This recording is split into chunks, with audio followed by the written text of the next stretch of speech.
It's officially playoff season for basketball. Wrestling just crowned a new champion, and lacrosse is underway with dynasties chasing history. San Diego High School sports right now, deep, competitive, and raising some real questions about how we decide who's truly the best. Let's start with the hardwood, Frank, and boys basketball. Yeah, absolutely. According to the latest San Diego Union Tribune rankings, Francis Parker, we talked about a lot last week, remains at number one at 19-9, pulling in 11 first place votes. Right behind them are Victory Christian Academy, are 24-4, and Santa Fe Christian Schools, who are 25-3. And here's what I makes voted for Parker in my vote. There you go.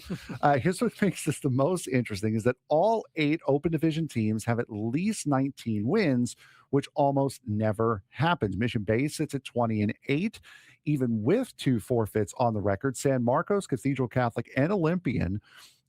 This is a bracket with no easy outs. Meanwhile, D1 has 9 teams with losing records. D2 loaded with balance. Yeah, open division, elite heavy. Lower divisions are depth heavy. The contrast says a lot about where the power sits right now in San Diego hoops. I mean, Santa Fe Christian got the number 1 seed in the open division playoffs, even though Francis Parker had beaten them twice and has been the number 1 team in the San Diego Union Tribune writers poll. So it'll be interesting to see. And again, Santa Fe Christian's coached by Johnny D. Johnny D is the former Rancho Buena Vista star in high school that went on, walked on at USD, became the best player at the University of San Diego as a walk-on.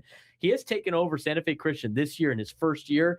They're already one of the best teams in the county and somebody to watch for. But they've had the Francis Parker problem the entire season. Victory Christian Academy down in Chula Vista, relatively new school. They are playing really good basketball as well. Should be fun in the open division. As for girls basketball, seeding controversy. On the girls' side, Francis Parker is now the new number 1 in the open division at 18-7. Behind them, Mater Dei Catholic, Cathedral Catholic, Mission Hills. But here's where the debate starts on this side. Jolla Country Day is seeded 5th. Despite splitting with both Parker and Mission Hills and beating Mater Dei Catholic. So how does that make sense? Because the brackets are determined strictly by MaxPreps computer rankings, no human seeding committee, no debate room, no context discussion, and now Mission Hills and La Jolla Country Day meet for a 3rd time in the quarterfinals. Is that fair, or is that the cost of going fully digital? To me, as I always argue for the computer rankings for high school football, you have to have head-to-head matchup clauses. You have to be able to tweak it, go off of the computer rankings to rank everybody, and then make a couple of tweaks here and there. I don't know why you can't do both things. Yeah, I would agree wholeheartedly. I mean, you can't go fully one, you can't go fully the other because you have room for issues like this. And I think we've strayed too far in the automated direction on this one. Let's talk about wrestling. Granite Hills finally wins the Division I championship, Frank. Yep, absolutely. For 2 straight years, Granite Hills finished runner-up in Division I wrestling, but not this year. The Eagles dominated the section meet, winning 9 individual titles, scoring 356.5 points to capture their first division championship. Emilio Escobar, Cash McClurg, also, and the so-called closer at the heavyweights. This was not a close win. It was a statement, and Granite Hills now heads to Masters with serious momentum towards the state crown. Yeah, of course, Poway always at the top of the leaderboard in the open division, but wrestling for Granite Hills, they finally break through. They get their first Division I wrestling championship. Big congratulations to them.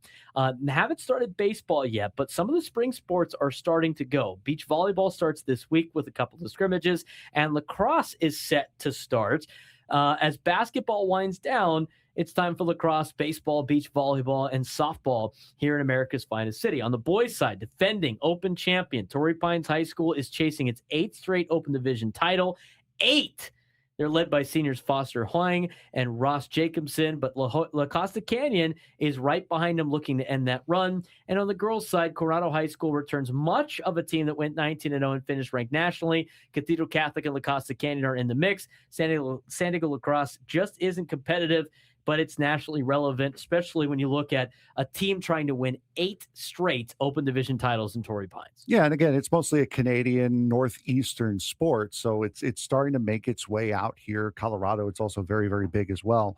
It's starting to make its way out here. Like, we did not have lacrosse at Olympian when I was going there, so it's interesting to see lacrosse starting to really take a foothold out here. It's also very nice to see. It's a very fun sport if you haven't seen it.